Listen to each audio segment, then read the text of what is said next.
We have a very, very, very fun episode today. Some big announcements, a lot to get into. We're going to preview a little bit about this upcoming draft class, some news about what's going on with no ceilings. But Rucker was also at Damian Lillard's Formula Zero camp this last week, and I want to hear all about it.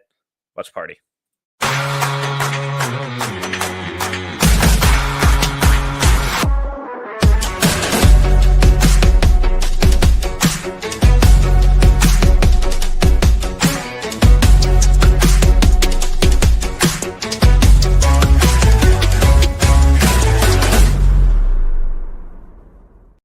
Welcome to another episode of the No Ceilings Podcast. I'm Tyler Metcalf, joined as always by Tyler Rucker. Rucker, how are we doing? We're back, baby. I'm doing great, Metcalf. Changing up a little bit on that style right there. You know what? A big announcement I forgot to share with you. I finally figured out my internet situation. Oh, that's great. Yeah. Apparently they had given me we had a modem box that was about 10 years old.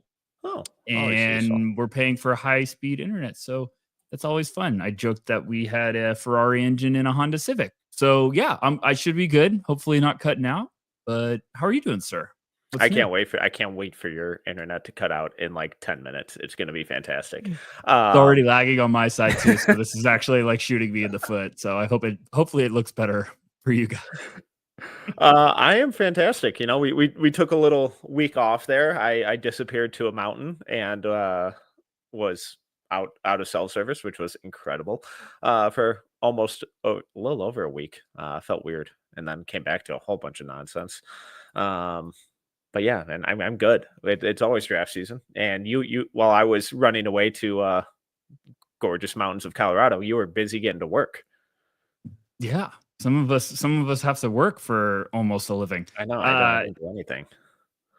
Big time of the year because you either want to rest or you want to try to slowly start getting the itch. And I find that each year with no ceilings, the itch starts to come sooner than I want. So yeah, this year it was a little nice trip to Formula Zero again.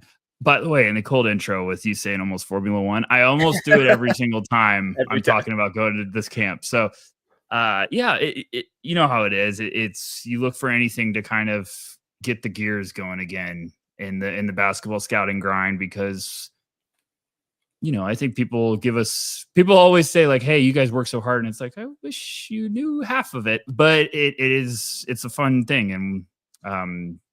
Formula Zero never disappoints. It always puts gas back in the tank. So I'm ready to go now. And I do want to hear all about it. But you know, couple elephants in the room that we have to address. As listeners, fans, viewers, subscribers may have seen, we're taking over the Locked On NBA draft feed this year. So what does that mean? This feed, the No Ceilings feed, is still alive and well. Nothing here is changing. We're just giving you more. I promise we're not regurgitating info. Obviously, our individual opinions on players and evaluations and stuff is going to be the same, but we're going to mix up the formats. We're going to mix up the style. We're not going to just do one scouting report here and then immediately upload the exact same thing on a different feed or vice versa. I promise that will not be the case. This is just more. So if you're diehard, we love you here. Please stay. We're still going to be doing this all year. We're still going to be having fun here, but also go check out the Lockdown feed where we'll also be doing more reactionary stuff, a little more short form stuff. Rucker and I did a 2026 kind of big preview over there. Maxwell and Nathan are teaming up this year on one of the episodes, and they did a FIBA U19 or U18 recap this week. And then Albert and Corey did a Cam Boozer scouting report over there. So again, I promise it's not going to be the one-for-one information, just more different fun stuff. Yeah, I think that's the biggest question we've gotten is a lot of people have reached out and say, congratulations. Are you guys not doing the stream? And it's like, no, everyone take a deep breath. We're just digging deeper to work harder this year. We're very honored with Locked On giving us this opportunity. Everyone's really excited. lot of moving parts lately. We've had, and why we've been quiet lately is because we have been talking to everyone on our team and making sure that everybody's on the right path and we're all in this together. And we realize hey, we work hard. Now let's multiply it by 5. So we're getting really excited for this year, but we wanted to do it right. And one thing we wanted to do was keep this feed alive because, our good family at Odyssey too is treated us right. And we wanted to say like, hey, we do this, and we're pumped for this year. So if you were tired of me and Metcalf talking a lot, get ready for some more because we're just going to keep doing it, but it's going to be the same format here. Me and Metcalf are going to keep doing our thing. We're going to have a lot of fun announcements, a couple new shows that I'm really pumped about. So it's going to be a fun year. It's just to the moon, Metcalf. That's what we say, to the moon. So did I miss anything? I don't think so. And just a couple other housekeeping things over at NoCeilingsNBA.com. Maxwell's No Stone Unturned series has been going. It's awesome as always. I kicked off my New Man on Campus series where I'm trying to highlight some of the top incoming freshmen. Darren Peterson went up last week working on AJ DeBonsa now. Also have some scouting videos over on the No Ceilings YouTube. Go check those out. But also Rutgers Formula Zero written recap. Awesome read is up on the site as well. Let's just dive in. Let's get going. Because I want to hear all about it. I love in-person scouting. I know you had a ton of fun and a lot of insights from this camp last year.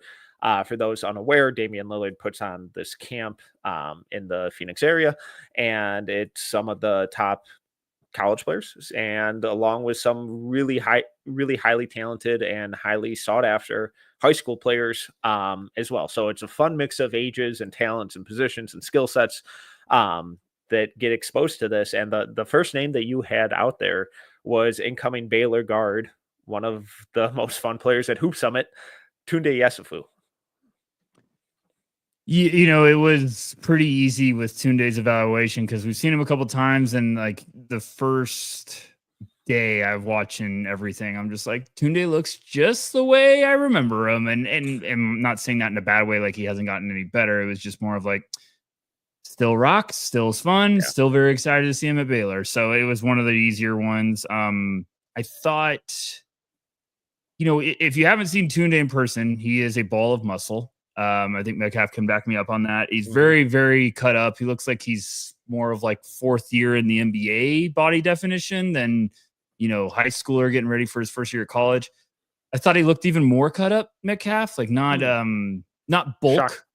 It just like, no, yeah, it's not bulk. Like he didn't put on more, like 5 more pounds. He looks more just defined, which I was even like, how is this possible? He's on that Wolverine versus Deadpool diet. But Deadpool. Tounde, that might be my new nickname from now. Tounde, he still does his normal thing where it's like, hey, he's explosive getting downhill. He can shoot it a little bit. You're just like, hey, if this is consistent from deep, you're going to be excited. But I still think the playmaking is the part that's starting to come alive a little bit now, where it's like he's not forcing it offensively. It looks like things were slowing down, which I was even like, that's good. And there's also guys at those camps where you're just like, okay, let's get you to the big boys. Like, you look great here, but let's get you to college hoops and see what you got. So was the playmaking, because that's something we didn't really see from him at McDonald's. We didn't really see from him at Hoop Summit, and not in a bad way, but it's like, all right, this guy's an off-ball guard, off-ball scorer, spark plug scorer, that kind of guy. So when you talk about the playmaking growing, in what capacity is that? Because everyone now in the league has to be able to dribble, pass, and shoot. If you can't create for others, not necessarily as a primary guy, but if you can't create for others as an off-ball guy, secondary guy, your ceiling and your ultimate impact just lessen. That's the state of the game currently. So when you talk about his playmaking improving, is that based on him turning more into a potential combo guard, on-ball creator, or more just like a complementary ball mover who keeps the offense flowing? I think it's on ball. I think a little bit more on ball because it was a lot of like transition reads too, where, with those offensive machines that Tounde was in high school that also have the athleticism, I think you're always expecting them to be like, all right, I got the ball out in transition. How can I go get mine? Or who am I looking to poster? He looked like and I have to remind everyone or preface this, with the setup for Hoop Summit, a lot of their scrimmages are not Hoop Summit, Formula Zero. It's 4-on-4. So it's full court 4-on-4. So sometimes it's a little bit more open. I also think it's a little bit more challenging at times because it is 4-on-4 and you're playing full court I think they played to 21, 2s and 3s. So lengthy games. Usually good mix of high school and college players on the team. So Tounde just looks like he had a clear, all right, let me try to set up things. And things just look slowing down for him, like creating off the bounce, looking for guys, through a couple of pocket passes where I was like, okay, I didn't know you had that vision. Like we didn't see that at Hoop Summit. So I just came away a little bit more intrigued with that part of the game. One thing that I did kind of talk about in my article at noceilingsnba.com is I'm a little worried about the finishing.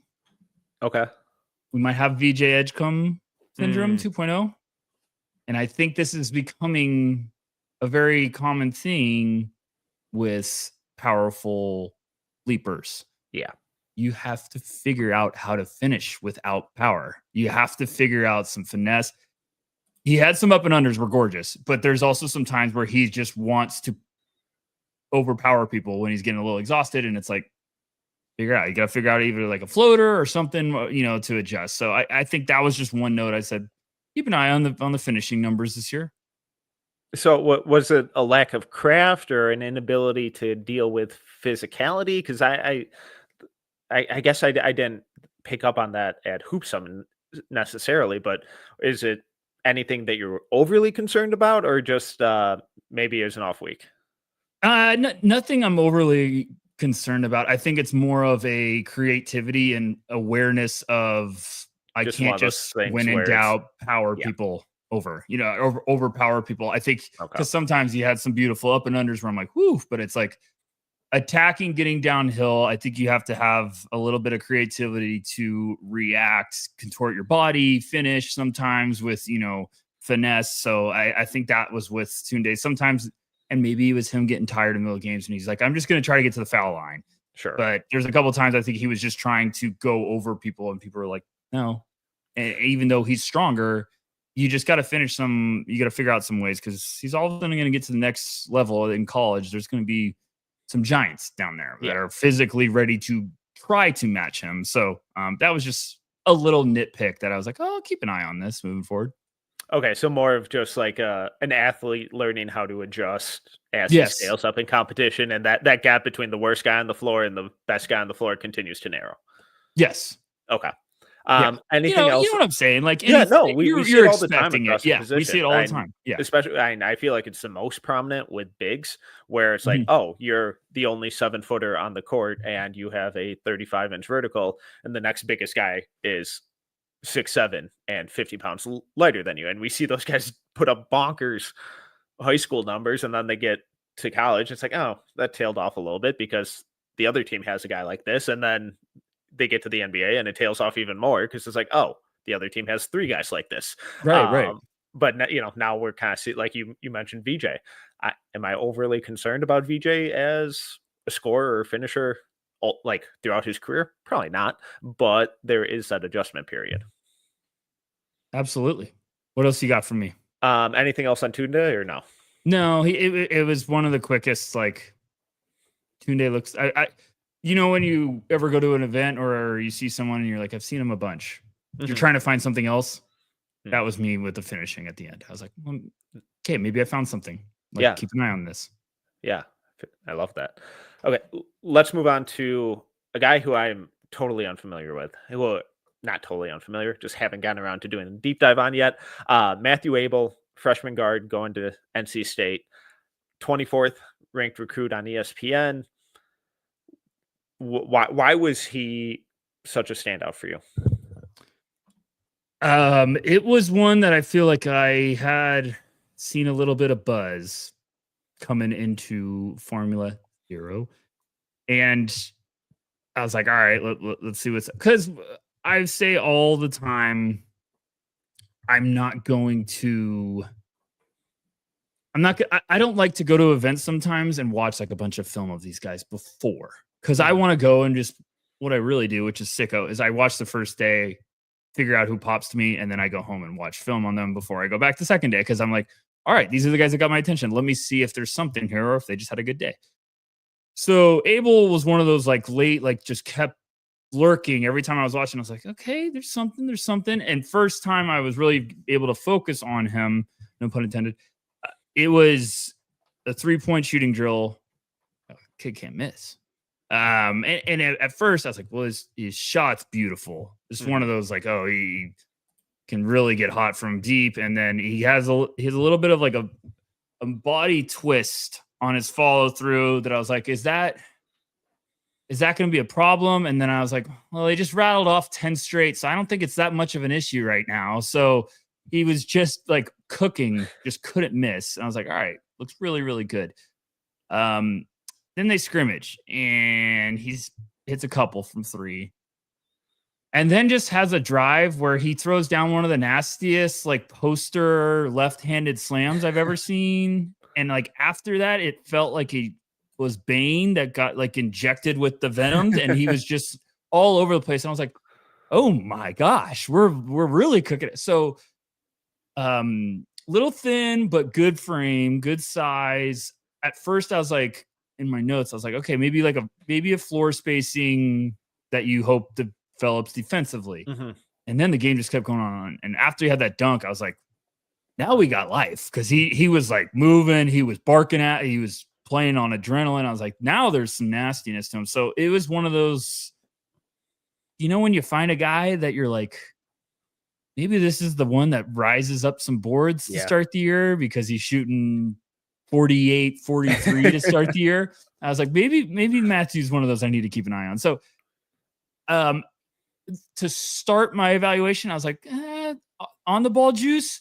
Once he had that dunk, I was like, there's on the ball juice, because he just went down. So I'm intrigued. Want to watch more. That's one that I went home and I was like, I need to go watch way more, because there's something here, whether it's a one and done or a big time sophomore guy. I was like, there could potentially be something here.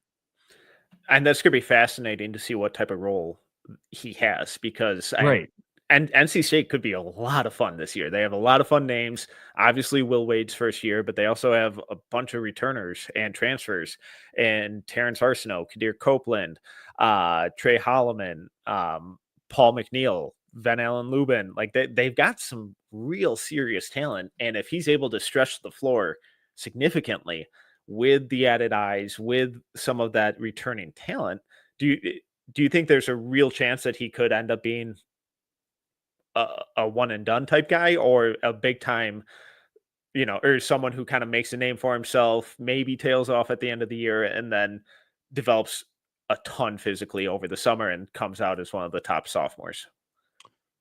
Maybe potentially. I lean towards sophomore. Here's my thing with the 26 class, and I know me and you will do a big episode where we'll word vomit for way too long for the No Ceilings feed. But I'm trying to find someone to jump up, because with the 26 class, I get worried that there's going to be a drop with the freshmen at one point, and then the returners are really going to pop. Yeah. So every year I'm trying to find that one that just surprises us. I'm trying to find the Bub Carrington that's just all of a sudden like, hey, maybe they make some noise because they're a little bit lower in the consensus.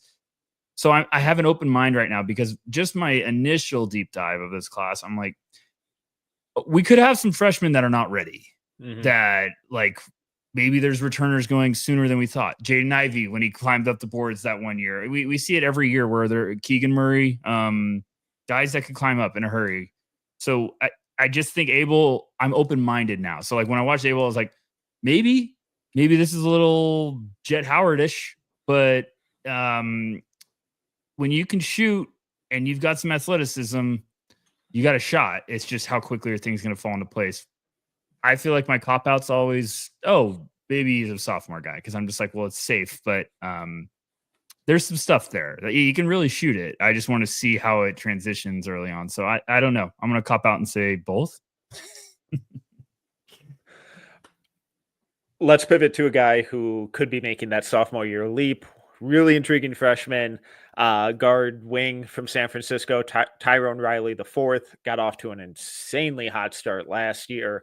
Tailed off towards the end, but freshman, no one expected him to be a one and done. But what he showed as a freshman, now with a full summer at San Francisco, going to camps like this, one of the sneaky, highly, anticipated sophomores in this class, or at least in the country this year. What were your big picture takeaways with Riley? Why is he so sneaky too? Right? Like just because we can talk about Riley because you San Francisco. Excuse me. I texted you last year.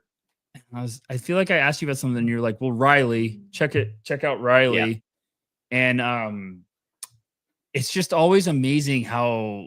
Well, if you go to a smaller school, people are going to freak out. I'm pumped about him. We've talked to a couple of scouts. I talked to one, what was it, months ago? I think I talked to one like a week after the draft. Who was like, who do you like in next year's class? And I was like, how dare you ask me that question right now? I just got through. And I think I was like, I think Riley's my guy. And he was like, yes. Like he was so pumped up. And I'm really excited that you've heard some good things. What was he at USA camp? I think everyone was praising about him. So seeing him in person, I was very, very like pumped up. Like as much as I was pumped to see Tounde, I'm still trying to figure out why he didn't play in scrimmages, which was a bummer. But sometimes that's pretty common there because guys are just like, hey, I'm a little banged up. I don't want to risk this. The season's so close. Like. I feel like one time I saw him like kind of like pointing at something on his knee. I'm not a doctor. I'm not, a mouth reader. So maybe that was it. He did do a lot of shooting drills and stuff. Thought it looks good. I thought his frame was much better in person than I thought it was going to be. Some broad shoulders, some good muscle on the upper body. So I like the good looking stroke. Metcalf, I feel like that's the leap guy. I really do feel like it right now. I think that's the leap guy because he's got good size. He's got a good frame that looks like he could also put on more. Vocal, even though he wasn't playing, he's vocal. He's talking to guys, So a lot of stuff that check the boxes, and I feel like a lot of things that we've heard behind the scenes are checking the boxes too. Yeah, it's always frustrating with guys like that because you want to see how the on-ball stuff grew.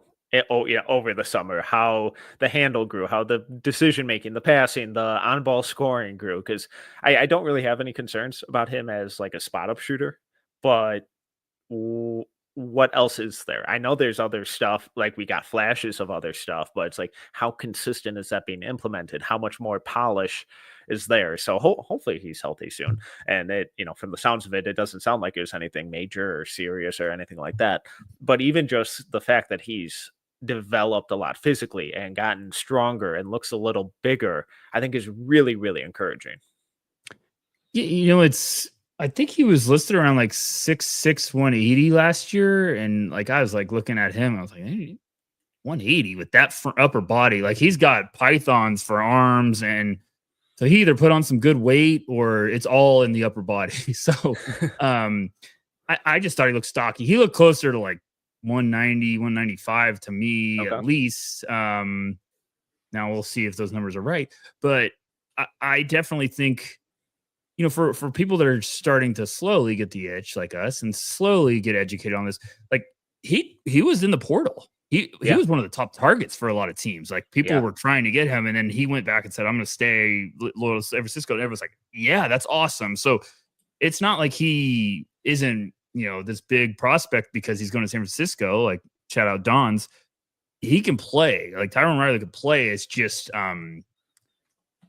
it's cool to see guys stay home. It's cool to, stay with their original school. So I'm pumped to see him this year. I watched a couple of San Francisco games last year, and I was like, man, this Riley kid's nice. And I feel like I texted you, and you're like, oh, yeah. So the one guy I was probably the most excited to go see at the whole entire event, and he didn't play. So that was a fun walk back to scouting. I was like, yep, got to remember that happens a lot. So red flag. Not Doesn't have that dog. I'm kidding. Obviously, we're joking. Another freshman coming in. Guard going to Villanova, decommitted from Kentucky earlier this year. Acaden Lewis, second year just his second year, or at least his second year. Yes, at the Formula Zero camp, listed at 6'2", 180, ESPN's 32nd ranked high school recruit. What were you most excited about with Lewis's game? I just have to have it a side note. It just feels so great to be talking basketball with you. It really does feel weird when we don't talk like for a while on the pod. I'm like, oh gosh, like I got to get some stability back. Acaden's going to be really tough for me, Metcalf. It's going to be a challenging one. I don't know what to put of like a time frame. I don't think he's a one and done. I think he could be a 2 or 3 year guy. Now, this is saying this with like I love watching him play. Mm-hmm. He's feisty. He's what you want a floor general. He makes a couple plays that you're just like, dang, that's nice. That was impressive. Shot needs to be consistent. Like it's weird because it looks solid. Or? Okay. I don't. Maybe. Is it a strength thing? I think it could be a strength thing. It's one of those where his measurements aren't overwhelming. 6'2", 180 on a team site which tend to be favorable. I don't know. I didn't see him in person, but how favorable are those numbers, which are already kind of small? He's feisty. He plays really good. He plays tough. He can take over some games on both sides of the ball. My problem is, and I mean this in the best possible way, I don't know if this is like hey, actually, you might be a TJ McConnell, Peyton Pritchard. We'll see you in 3 or 4 years.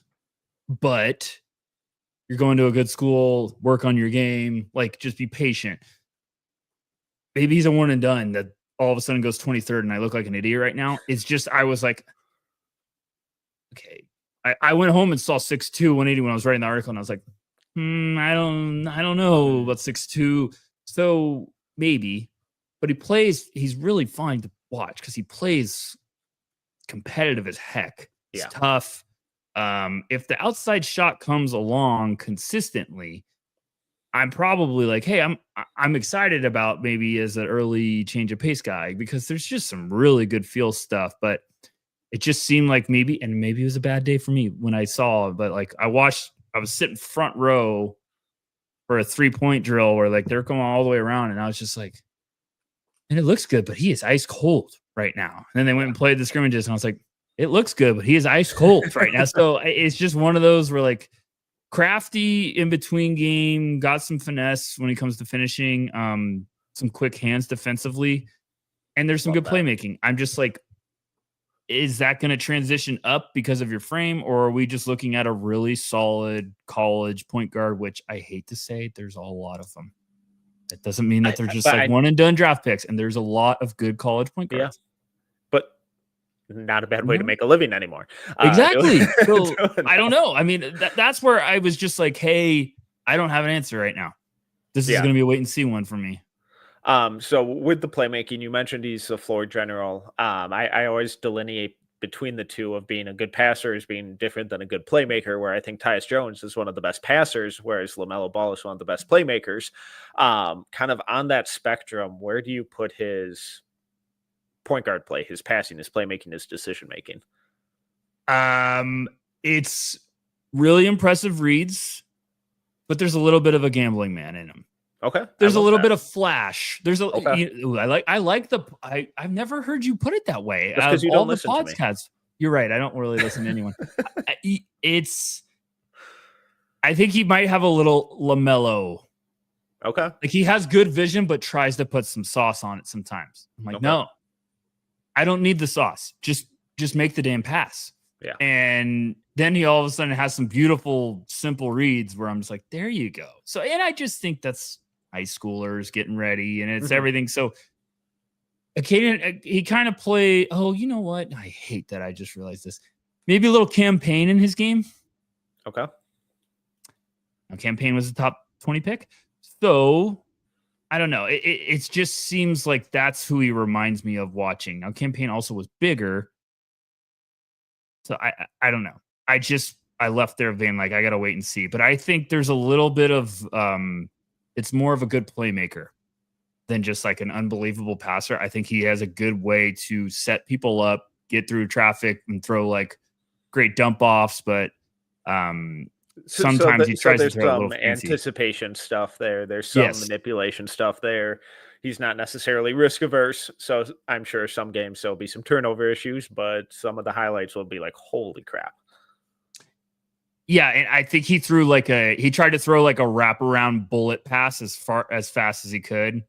And I think like Tounde caught it across the lane like it was just like a check down in the NFL. But I think like Acaden was just like, I can get this through.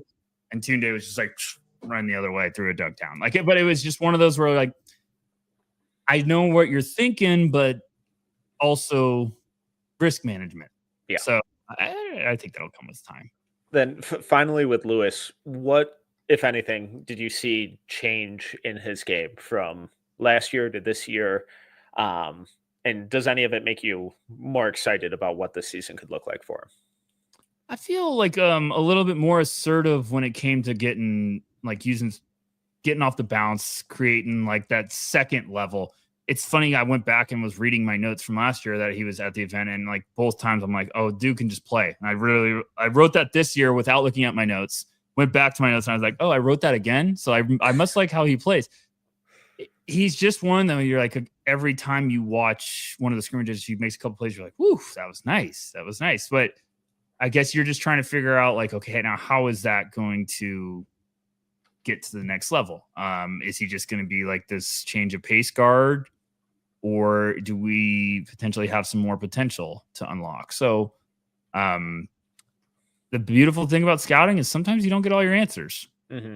Sometimes you get a little bit of a better feel, but you also have to go see them again. So like if I am able to, which I'm going to try to, he would be someone that I go see again. Because I'm like, okay, let's see how he progresses. Let's do our check-ins. Moving on to one of my personal favorite returners, and I know a lot of fans at No Ceilings as well. Blake Harper transferring to Creighton in some incredibly encouraging measurements here at 6'8", 210. Really enjoyed a lot of Harper's freshman year. Thoughts? I've been in love. I think I texted you last year, like, this is my favorite text to send Metcalf every year for everyone listening. It usually starts with a, hey, you're going to think I'm a little crazy, but I need you to watch this guy and tell me if I'm nuts. And I think I was like, and then you're like, okay, what school? Howard.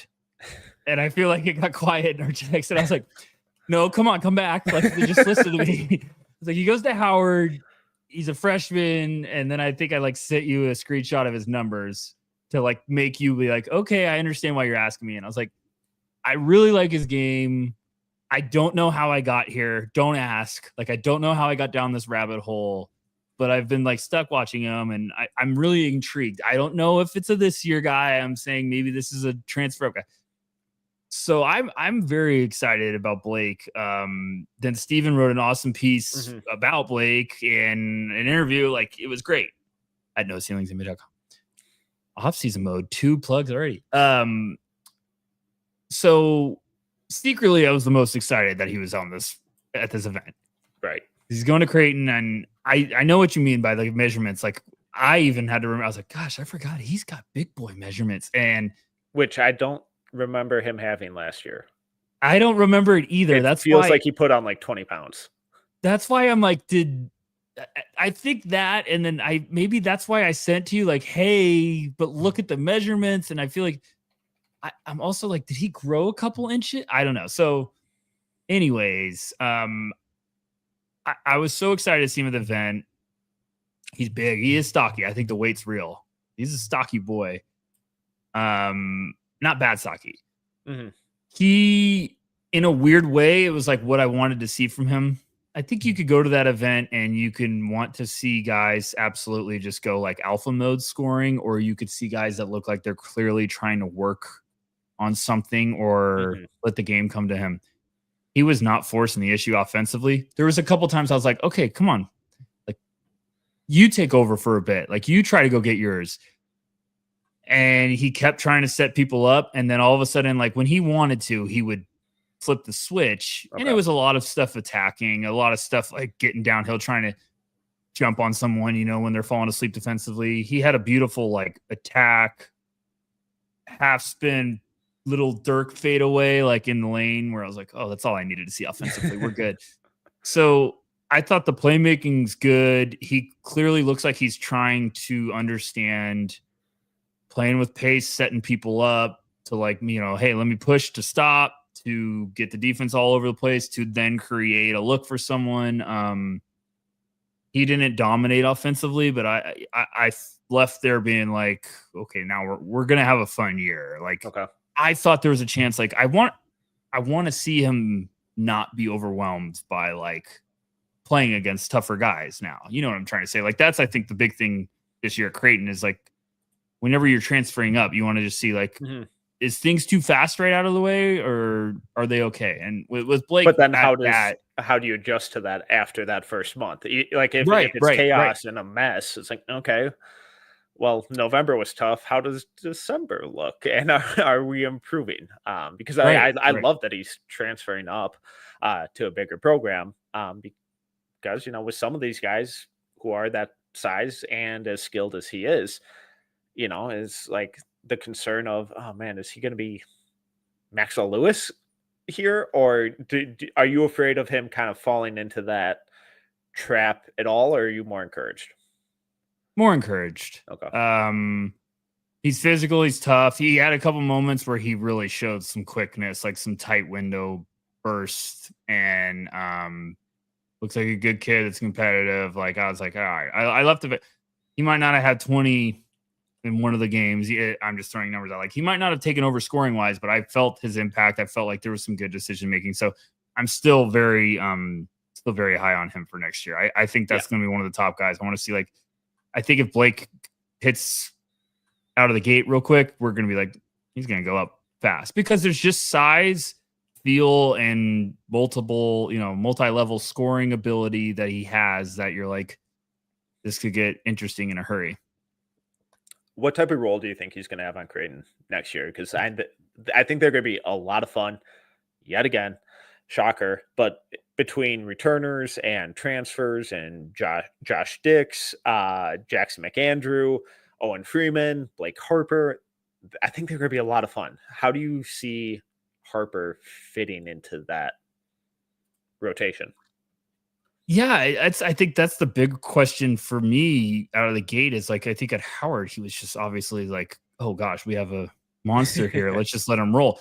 So I want to see how he develops and everything, and like what's his role going to be early on? Like, are they going to give him the ball? It'll get some freedom. Does he have to play off the ball? I think that's a lot of the stuff that I want to see with him moving forward. So I don't know. It's so tough right now because you're just trying to get a feel for these guys. And that's where I'm like, man, I'd want to have him have the ball all the time. And, you know, there's other guys there where I think they're clearly like returners trying to work on stuff with their game, where you're like, okay, I don't want to water down my evaluation right now, because I can clearly tell Ian Jackson was there. I can clearly tell Ian's trying to set the table, because they're probably going to ask him to do that next year, not to be like at North Carolina where he was just shooting all the time and they needed offense. So I don't know. It's going to be interesting with Blake. I hope they give him the ball a lot. I hope they also let him showcase some stuff. Well, you mentioned a couple, but outside of those guys, were there any other college notable college standouts for you? Not too much, really. I'm trying to think. I'm trying to go through my notes here. Mackenzie Mbako was fine. What I expected from him. He can really shoot it from outside. Shelton Henderson from going to Miami.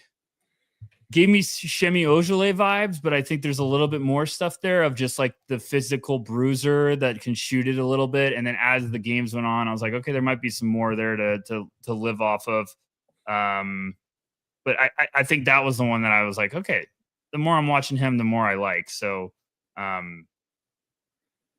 think that's it. That was it for like the college guys. Okay. High schoolers, obviously mixed high school and college players. Any of the high schoolers really pop to you where it's like maybe like Acaden Lewis did last year for you, where it's like, ooh, this is a guy that I am really, really excited to see what his senior year looks like. I'm gonna butcher the name. Baba Tounde Yessoufou. If everyone's following and has notifications on during the cycle of Twitter, he's the guy who reclassified from 27 to 26. I'll keep it short with the high school because everyone's like, okay, what? I'll just rattle these off. Baba, really, really good. Immediately, I was like, he's stretched out. He's super skinny. Everyone's going to somehow compare him to Durant. I can't wait for it. It's not Durant at all, but he can shoot it from outside. I worry if the frame's going to physically be ready. Really fluid, really good. I understand why he was number one. Beautiful shot from outside, but I'm really worried about the frame. He's got a year, so okay. I think he'll be okay. But I need him to be good because I desperately need to use the nickname Baba Yaga because he's good. He's really good, and he can shoot it from outside. He's just the classic. He's tall and skinny and can shoot, so they're going to call him Durant. Cam Williams was the one for me that stood out the most. He's 6'11", 7th ranked by ESPN for high school ranking. Baba was serving people in a lot of scrimmages, and then Cam Williams played him and went toe-to-toe and was giving him the business. Also, I realized after he's considering Arizona, so I'm really hoping for that. But probably going to be a 7-footer that fills out his frame. He plays nasty. He plays like he's 30 or 40 pounds heavier than he is, which is very exciting for someone that young. Plays tough, and I think there's real tools for him to be a legit one. Bruce Branch, I thought, was another good one. He was 6th ranked prospect, but I am going to give a shout out to 2 sleepers. Jalen Davis, he's 6'2", 160. He had 247 sports. 33rd in the high school rankings for 247.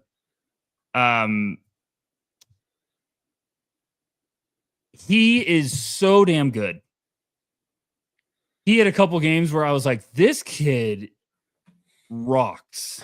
He is so he's a sports car, like he is elite quickness. It looks like Sonic the Hedgehog out there, just how quickly he can move. Beautiful shot from outside. If his frame fills out, he's going to be a problem. I ended up finding out that he was, I think, MVP of the high school ranks for the event. So looks like I was right. And then Metcalf, you're going to love this kid. Okay. This is my last one. I saved the best for last. Luke Ertl. He's 98th in the high school rankings by ESPN. He's 6'2" white kid. His bio in the packet for the event was my favorite player, Steve Nash. Okay. I've never seen a TJ McConnell clone more in my life.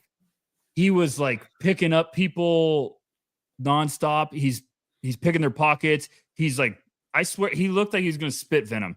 He was so much fun. And then he's throwing like pocket, like screw you bullet passes to guys like on the money. He's hitting step back threes.